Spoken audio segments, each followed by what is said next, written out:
નમસ્કાર, આપ જોઈ રહ્યા છો નેશન પ્લસ ન્યૂઝ. હું છું આપની સાથે હેતલ ભગત.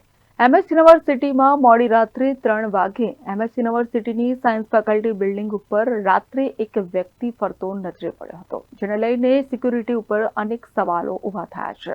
એમએસ યુનિવર્સિટીમાં મોડી રાત્રે 3 વાગે એમએસ યુનિવર્સિટીની સાયન્સ ફેકલ્ટી બિલ્ડિંગ ઉપર રાત્રે એક વ્યક્તિ ફરતો નજરે પડ્યો હતો, જેમાં એમએસ યુનિવર્સિટીની સિક્યુરિટી પર અનેક સવાલો ઉભા થયા છે. તો સાથે જ સુપરવાઇઝર પર પણ અનેક સવાલો ઉભા થયા છે. જો મેઇન ગેટ પર 2 સિક્યુરિટી જવાન હોય તો આ વ્યક્તિને ફેકલ્ટીમાં પહોંચાડનાર કોણ?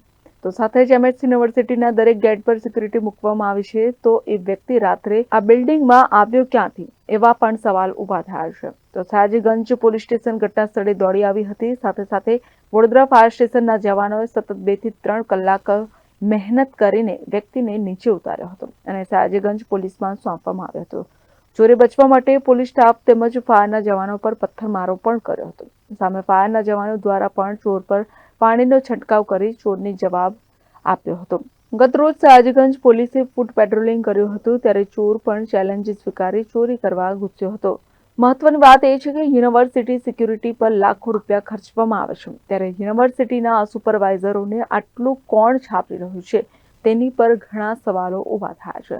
માહિતી દ્વારા જાણવા મળ્યું છે કે સુપરવાઇઝર માત્ર એક વિઝિટ કરીને ઘરે પરત ફરી જતા હોય છે.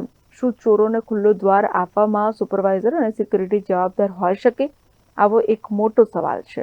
તો સયાજીગંજ પોલીસે ચોરને પકડીને આગળની કાર્યવાહી હાથ ધરી છે.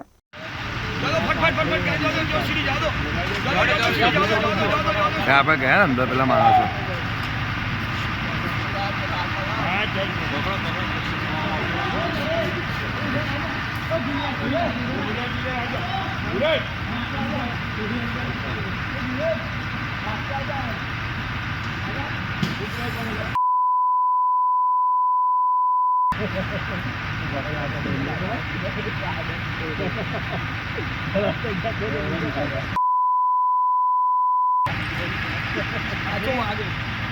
ईश्वर काका हेलमेट होता हेलमेट ले लो ईश्वर काका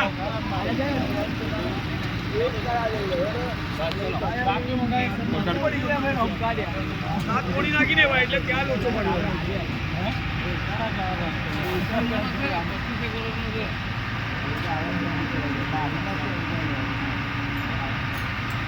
એ કોઈ ઉપર ગાડી में हेलमेट नहीं ला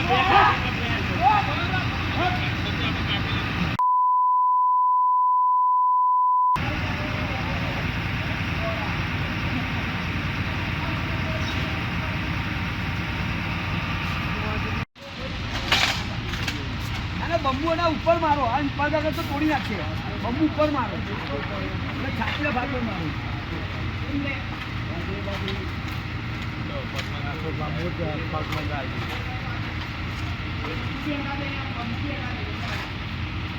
કેમેરામેન નવનીત પરમાણી સાથે Satyam Nivaskar, nation plus news Vadodara. સમાચારોના સતત અપડેટ મેળવવા માટે અમારી નેશન પ્લસ ન્યૂઝની યુટ્યુબ ચેનલને સબસ્ક્રાઇબ કરો, બેલ આઇકન દબાવો અને જોડાયેલા રહો ફેસબુક, ઇન્સ્ટાગ્રામ અને ટ્વિટર પર.